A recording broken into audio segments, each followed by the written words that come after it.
Hey, aloha, it's Chelsea here, and we're not at Gather Kitchen, we're in Hawaii, and we're bringing you a special Pina Colada.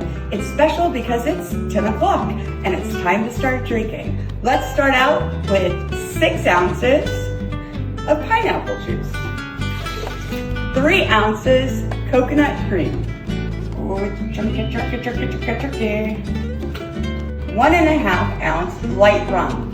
That's about 2 ounces. 1 to 2 cups. Right. Time to blend it up. And garnish with the pineapple. Over that.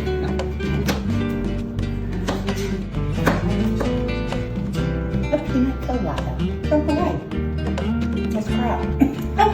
The coconut cream is just not great. That's pineapple. Cheers! Happy Friday!